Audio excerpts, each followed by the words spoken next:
feel the way you got dragged was appropriate? I feel like if cancel culture was actually about caring whether or not the person was learning from their mistakes, it would be one thing, but it's not. It's about who can make the comment that gets the most likes or who can say the thing that's the biggest singer. That sort of circus that happened was crazy and felt crazy to be inside of for me. But if it hadn't been as painful as it was, I wouldn't have done the work that I did. I never in a million years think that I could have gotten on the internet and said something that made my fan base feel like suddenly this wasn't a safe space. I did that and I have to own it. And yes, so much stress and so many things behind the scenes and all of it that I think kept me from seeing what it was. And so I ended up writing something myself just because I felt like I have to say something about this. And then that was like, it's not enough. You didn't say I'm sorry in the right way. You didn't say it to the full extent. And don't feel sorry for me for 1 second. But I will tell you that being inside of that, nobody prepares you, nobody trains you, nobody knows how to respond to that.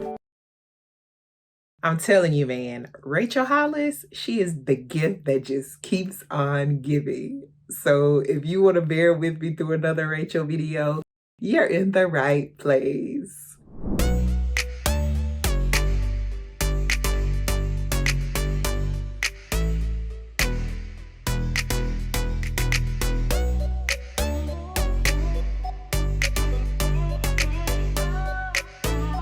Hi guys, welcome to my channel if you are new, and welcome back if you've been around here a while. I'm Kendra. This is my channel, Kind Kendra Creates. This is where I share my weight loss journey with you. I do a lot of commentary on scams and scammers. Also, you'll learn about me along the way, and hopefully I can help you out if you are on a weight loss journey. So if that stuff sounds good to you, then make sure you subscribe to my channel. So today, we're going to be talking about Rachel Hollis. Again, I know I probably battered you to death with videos about her, but I could not help it. I was peeping around Reddit, you know how I do. And I came across that TikTok and I was like, well, this is interesting. And then someone posted the full podcast and I was like, oh, I gotta go watch it. Because I can remember like when I first went to her show and everything and I was hearing stuff about her and all the toilet gate controversy and everything, I was figuring out on what was her response or what happened afterward from her point of view. And I could never really get a solid answer. So I think this podcast was a good reflection on her feelings and thoughts about what happened from her perspective and her point of view. So if you guys don't know anything about Rachel Hollis, I have done a video on her and about her. So please make sure you go check that out. And I followed it up with other stuff talking about her as well. So that is just for the backstory about her.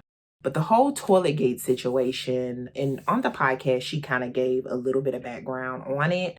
But basically, she got on the TikToks and she said some stuff that people didn't like.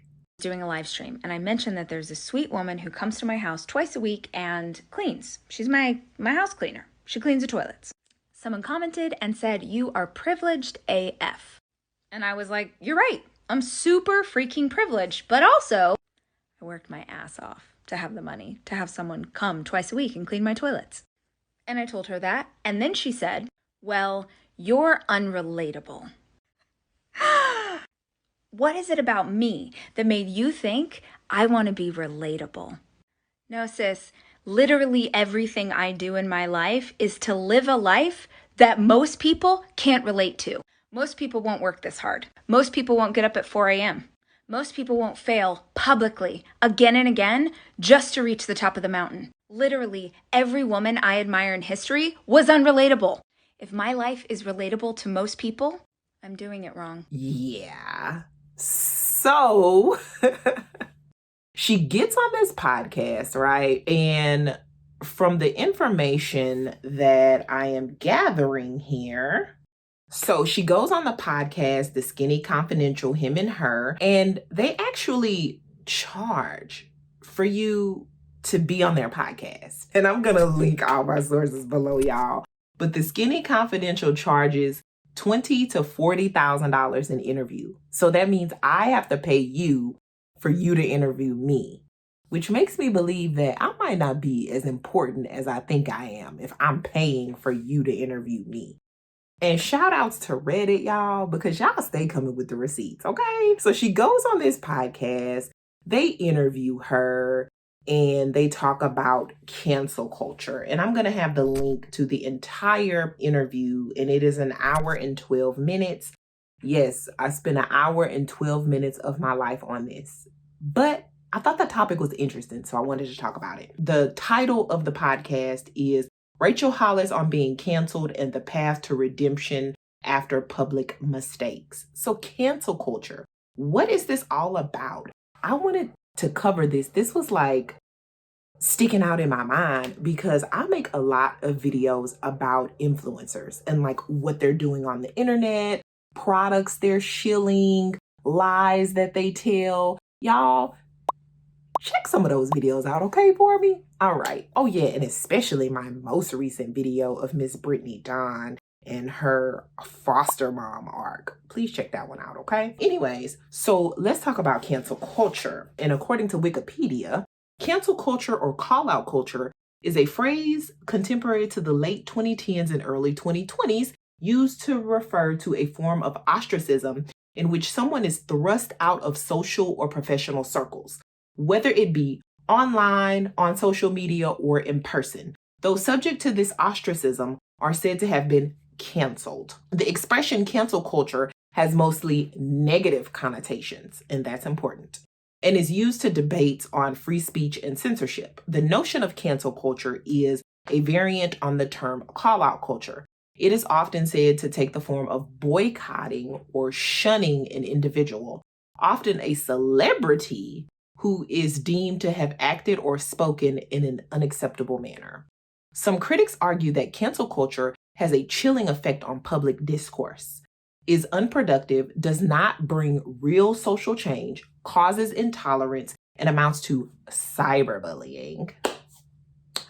Others argue that calls for cancellation are themselves a form of free speech and that they promote accountability, give disenfranchised people a voice, and is questioned as an actual phenomenon, in that they are simply another form of boycotting.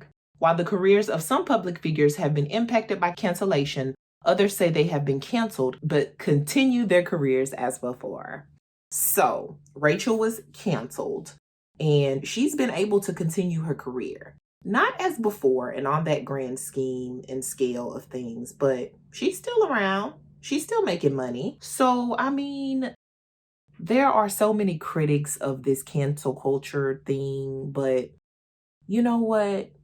I think people are just honestly fed up. They're fed up with people that get away with stuff, especially celebrities, and they use their power and their fame and their wealth to just do whatever they want to do and get away with it. Now, I'm not saying that in every single case, certain things are justified. I'm not talking about bringing harm to anybody, doing anything to anybody's family or kids or anything, even with normal people in society, getting them fired from their jobs unless what they're doing has repercussions on their job and the population that they deal with, because that can be scary, y'all. You wouldn't want to see a child and family services worker talking about beating their kids. Should they really be doing that type of job? But yes, it has led to doxing and cyberbullying, things like that, which are not cool. They are not. But if you do the crime, sometimes you do have to pay the time, especially when you are a public figure. You don't get just to go around and spread misinformation and cause hate. And y'all, just think about January 6th, okay? Think about what happened on that date, right? It was stuff by people fueling fires online, by people just saying whatever and being cool. And just think about all the scandals in Hollywood. Just think about the Me Too movement, or some people would say cancel culture. It gave women and other people a voice who were abused. Like, and I'll say bravo to the beginning of changing the status quo and people just being okay with whatever because they have power, wealth, fame, you know? I digress, but we're going to get into talking about this podcast. So I am just going to just kind of like summarize and talk about some things that happened in the beginning. I don't want to play any clips because you guys know Rachel is very long-winded and she talks a lot because she just loves to hear herself talk. So I'm not going to play that because it's just going to be too much. So what I found very interesting in the very beginning, as the hosts introduced like who they are and what they do, and you know, they talk about their podcast and talk about how Rachel was very vulnerable on the podcast. And then they say that their podcast is not a safe space. I guess because of some people that they interview, because people give them backlash on it. But I mean, hey, if people are paying you to be on your show, then I think that you would be a lot less selective with who you have on there. But they make that statement. I don't know why they make that statement. And I say that because I don't really think that they pushed Rachel. I don't think that they really asked her like very difficult questions. And I feel like they didn't like bounce back some of the things that she said because she made certain statements. And it was just like, okay, but I got some more questions about it though, because you really kind of like just skirted around the entire question, but we're gonna get that off. And then she talks about how like she first started off her career and like how Girl Wash Your Face like popped off or whatever.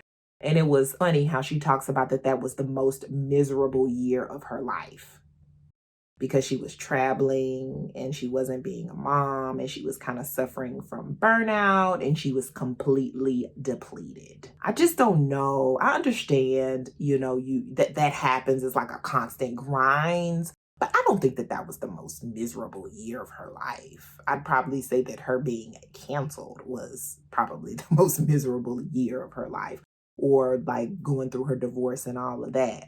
But her success, like, how can that be? I understand you're busy and all of that, but anyways, whatever. And then she talks about her book not being an instant success, how it took 3 months to get on the New York Times bestseller list. And I was like, girl, 3 months? Come on. She act like it took like 3 years.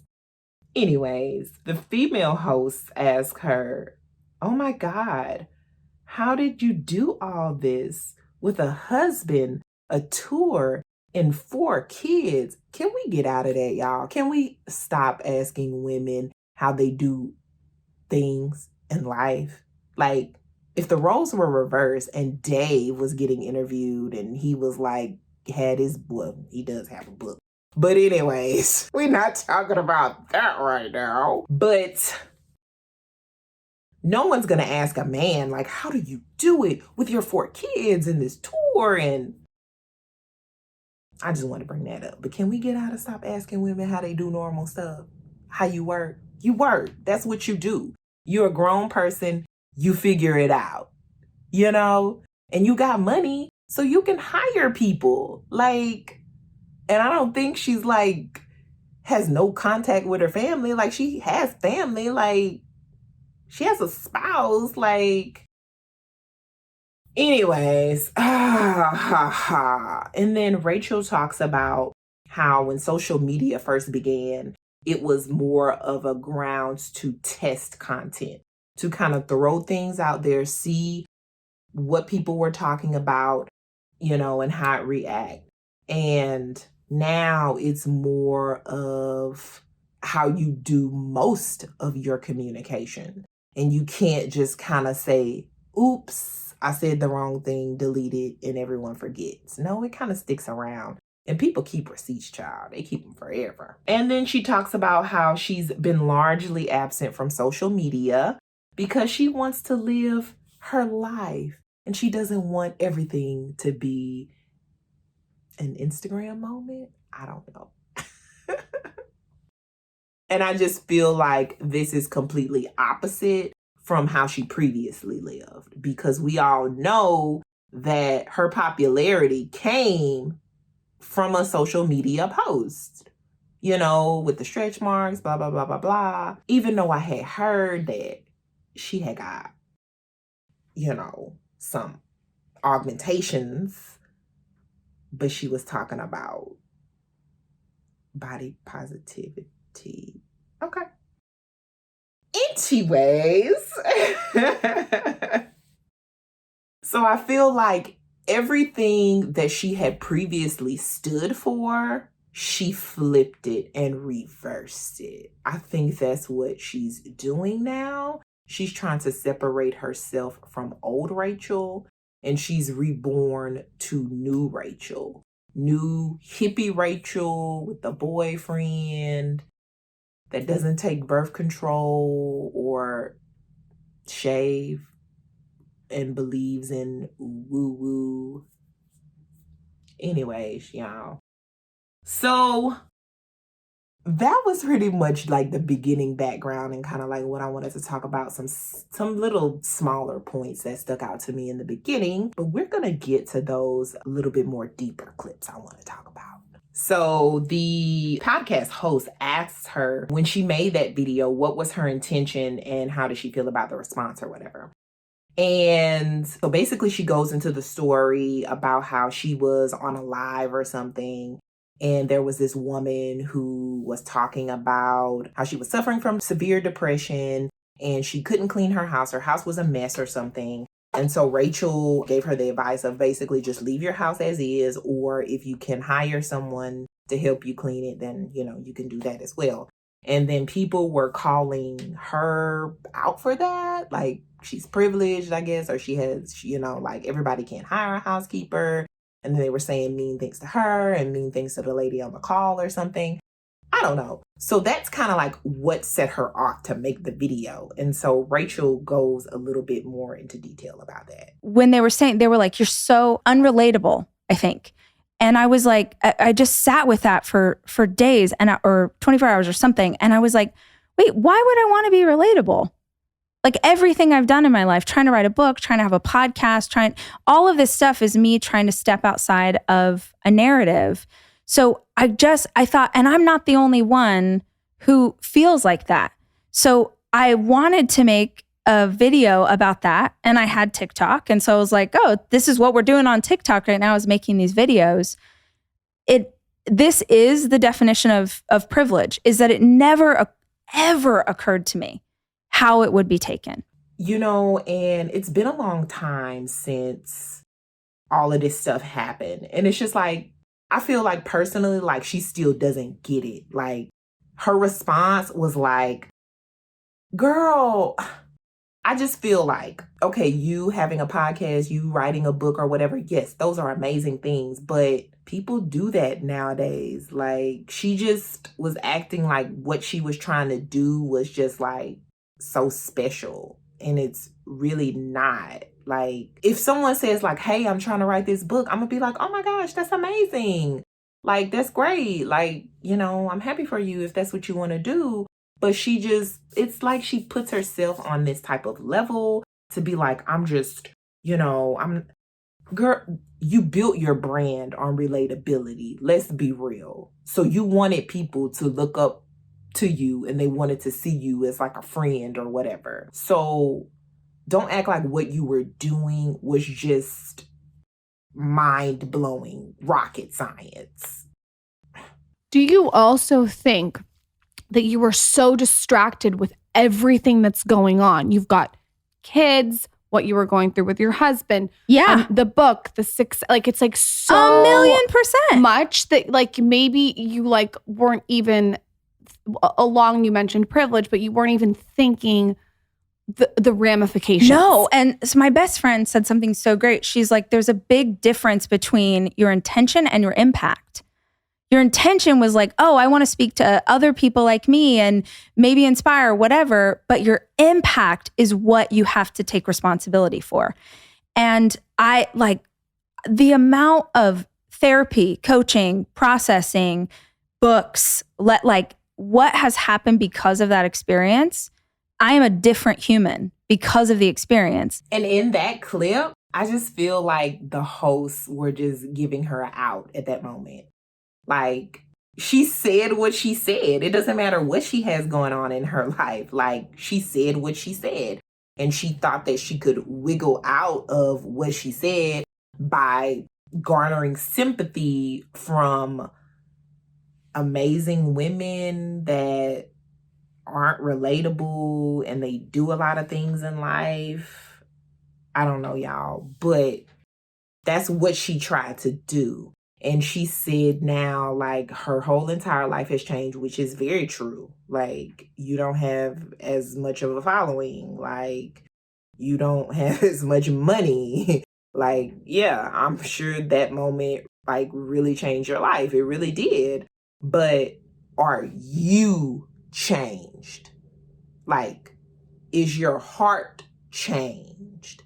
And I just feel like, nah, you said what you said and it went that negative way. So therefore now you're like apologizing and it was really like a non-apology. And you're backtracking on what you just own it.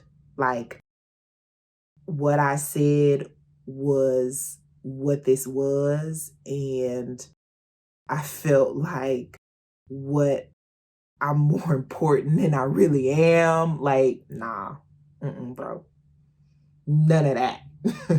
I think what's really interesting is that the internet wanted, I don't know how to say this, like they wanted me to, it's like a math teacher saying, show your work. So they wanted, show us what you're doing. Tell us about, which to me felt like it's performative. You know, those when people mess up or a celebrity says something or whatever, and then they get on the internet and they're like, look at me. I was waiting for you to do a song like We Are the World. Right. They're like, look at me doing the work, or here's the stack of books that I'm reading. And I thought for me to actually do something to really change and understand how I made a mistake and not do it again, I have to actually do the work. And that's not something I'm going to show on social media. So what is wrong with showing your work? Like, what is wrong with proving to your fan base, to your audience, that what I said, I really didn't mean? You know what I'm saying? Like, I've had people educate me on what I've said. I've researched some things. I've went to a seminar. I've read some books. I've, volunteered with this segment of people that I might have harmed. Like, I've brought someone on my show that I could have harmed that works in this industry, or I had a fan, interview with a fan, or they just telling me about it. It could have been anything, right? It could have been whatever. And she feel like that would have been performative. Okay, yeah. Some people may have taken it like that. Of course they would have.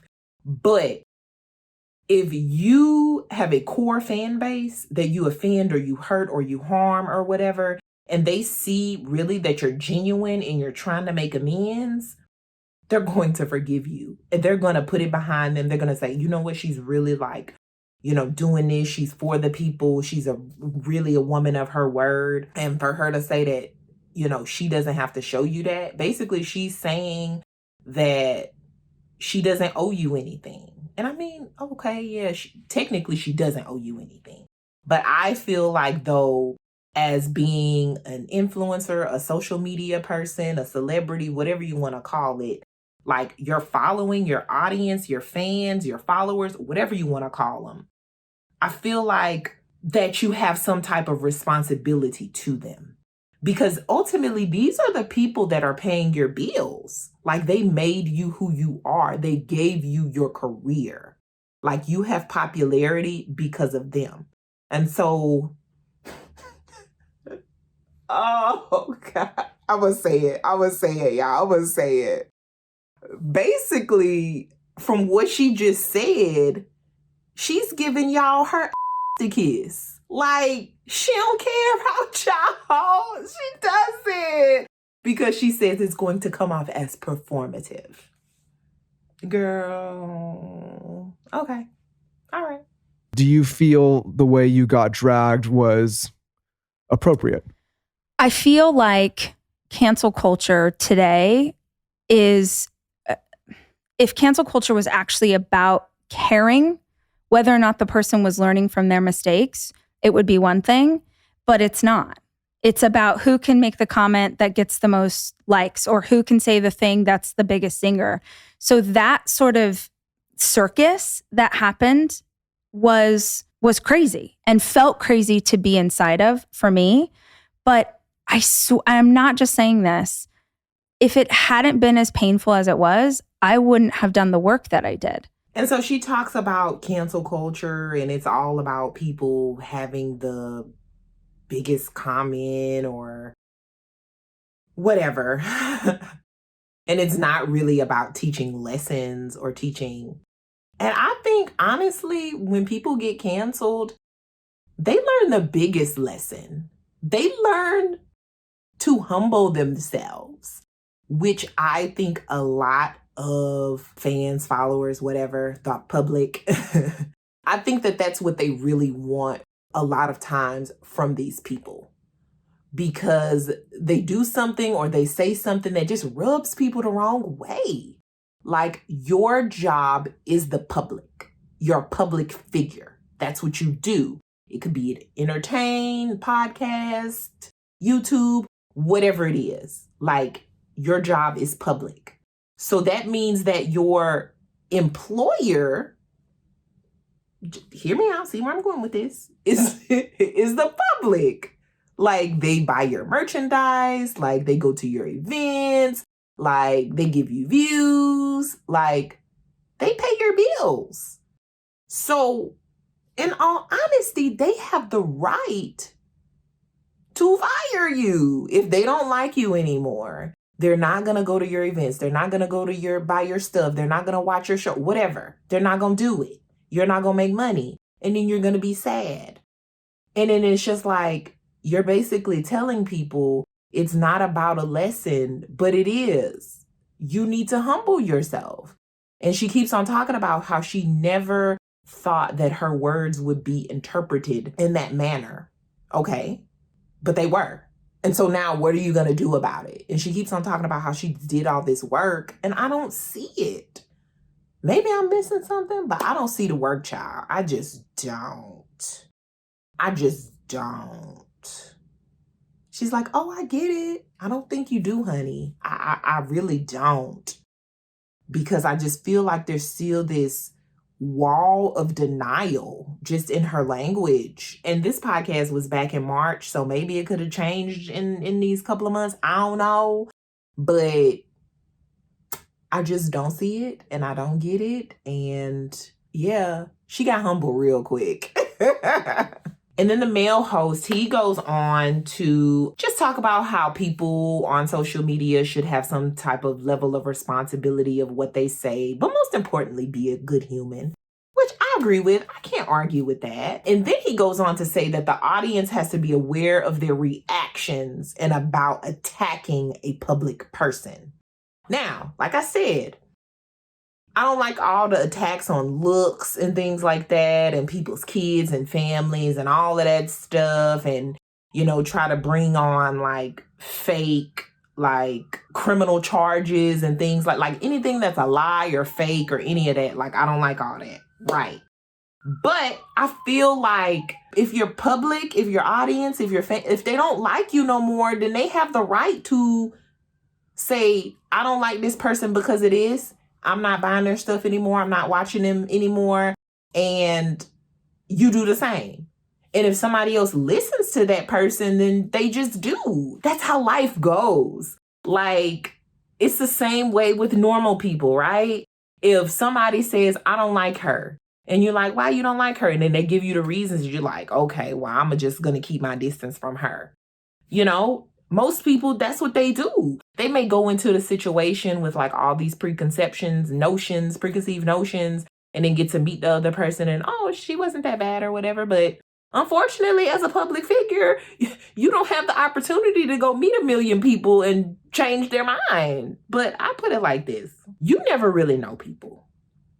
And so they're only going to put out their best face to the world.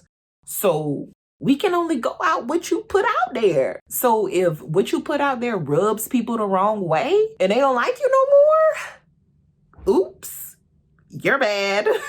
And then Rachel tells this story, oh my God, about this young guy. He dated this girl or something, or they matched up on some online dating site. He wound up ghosting her.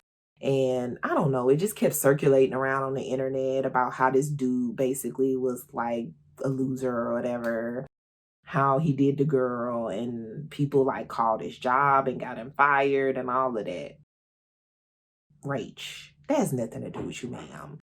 And I felt like she threw that example out there to get some sympathy, but it's totally not the same thing because he's not a public figure. He was just a rando that people were talking about on the internet. And his dating life really has nothing to do with his ability to do his job. I mean, he was just like a ghoster. He was just like being a sucky boyfriend or dating partner or whatever. Yeah, they were absolutely wrong for that. But false equivalencies, ma'am, that had nothing to do with you. And then she talks about how her best friend is Black, and she was actually the person that called her and told her about when all the backlash came about. And her friend said, ooh, your white girl is showing. That's funny because I can see somebody saying that to their white friend. And then she talks about now this was the hardest time of her life. So before, she talked about the most difficult time being, anyways, she talks about this being the hardest time of her life, and she didn't eat, she drank a lot, and she says that she's never saw one comment on that video. That's what she said. And she said at the time she didn't fully understand what she did wrong. And she said that nothing darker in her life had happened to her. Not losing a child, I'm guessing it was like a miscarriage, or her brothers passing away. She just couldn't get over the fact that she had offended so many people, that the New York Times wrote an article about how horrible she was, even though she always says that it's okay to fail publicly. And she was having a hard time living into the brand that they created for her. Although she doesn't really specify who they is, but girl, you created that brand for yourself. When you were a mommy blogger and you put that post on Instagram about stretch marks on your tummy, what were you trying to do? You were trying to be relatable. You were trying to have this audience that was like, hey, I'm just like you. I have stretch marks. I'm just like you. I make mistakes, but then I'm not like you because I'm this amazing woman and I'm trying to have a podcast and I'm trying to have a book and I'm like Harriet Tubman. Girl, make up your mind on what you're trying to be. So I guess when being relatable wasn't working out for her, she changed it to a different narrative. But she did admit that when she made that post, she was mad. And so the host goes on to tell this story about how he was making a lot of money and he had a lot of success. And basically, he got a case of the big head. You know, he told that story about that or whatever. And he was like, people can't tell me anything. And so basically, he asked Rachel, did that kind of play into the things that she said? And she was like, no. And I was like, so you don't think that any of what you said may have been interpreted as that even? It was like no conversation about, yes, I can see how that can be interpreted as that. That is probably how people saw me. None of that. And then she goes on to like make this tear feel. I don't know if she was crying or not, but it sounded like she was. About basically how her house cleaner was drugged into the whole thing or something. I don't know. And then she talks about laying off her company or whatever because she couldn't have the conferences because ain't nobody want to come to that mess. So I don't know, y'all. It was just like she just totally missed the opportunity to reflect on how she could have been perceived or how she was actually feeling. And then she talks about like, oh, I was so overwhelmed. No, girl, you thought you were. Girl, you thought you was Harriet Tubman, child. Like... And so the female host, she goes on to ask Rachel, like, what have you done to do the work? Like, you know, what have you done? And the only thing that Rachel really said was she started reading books. And then she made a little off-topic situation. She talked about how she didn't want to talk about her divorce, and she will not talk about her divorce. And she says karma will take care of everyone it needs to take care of. I don't know what the hell she was referring to when she said that, but I just find it funny how she doesn't want to say anything about her divorce when she makes the statement about how, like, when they were married, about how, like, they talked about their problems and, you know, they did all this couple stuff and all this advice or whatever it was. But it's just like, and I get it. You don't have to talk about your divorce. You don't. But when you were married and you were making money off these relationship courses or whatever they were, I don't know, and all this advice, it was okay to talk about your problems. And now I'm thinking, like, were they like made up problems or like what were they? Because if there were real problems, you would just say like, yeah, we talked about this one time in one podcast and this, you know, were the reason like we got divorced or whatever. But she said she don't want to talk about it, child. So girl, don't talk about your divorce. Don't talk about it. We don't want to hear about it. And it was so funny how then the podcast, I think it was the guy or whatever. And I'm sorry, I don't know these people's names. Don't really care to find them out. He said, you can make mistakes, but this is a time where people can wrap their arms around you. So now he's being sympathetic to people that get canceled or whatever. I just found that very interesting. After he opens his podcast saying that they aren't a safe space, I just found that very interesting. And then at the very end, the female podcast host asks her, what would you tell yourself now? Like, you know, what would you, you know, like, what have you learned from all of this or whatever? And Rachel goes on and talks. She talks so much. That's why I can't even give clips because they too long. She says she wouldn't change it. She would not change it. And I just find it such an odd statement. I don't know if it's like what she wants people to hear or what she thinks people want to hear, but why wouldn't you? She says this was one of the darkest times of her life. It's worse than her brother's passing and losing a child.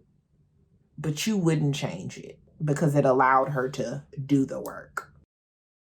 And then the podcast people, they talk about some kind of Harvard study or something, and people were in a room and they were told to put the most difficult time in their lives, write it down or something. And then if they could erase it out of their lives, but it would also erase whatever they learned from it, then erase it. And nobody wanted to erase it. I don't know. I'm just curious about the demographic and like what these problems were, because I can tell you 100% that the most difficult time in my life, I would erase the hell up out of that. Like, I just found that so weird because I don't know the demographic of those people and I don't know what their issues or problems were. But like catastrophic, most difficult, darkest times in my life, I don't want to relive it. And I wish it didn't exist. Maybe I'm in the minority, but gosh, I don't want to like struggle and go through pain and hardship and hurt to learn a lesson. I don't. I really don't. I don't know. But I guess apparently they do. And so Rachel ends the podcast with basically saying how she just wants to chill out behind the scenes, write her books, and do her podcasts. And maybe now that's what she's doing after this Rach Talk Live situation. And maybe she feels like now she really can't revive her career. I don't know, but I can tell you one thing. I can do without her brand of self-help. What about you? I'd love to hear what you guys think. You know, I'm always interacting with you. And I really hoped you liked this video. If you did, make sure that you give it a thumbs up, like my video, okay? And also make sure that you are subscribed to my channel so that you can always get more videos like this. And please make sure you continue to spread kindness in a world full of hate. I will see you guys on the next time. And thank you so much for watching my videos. And bye-bye.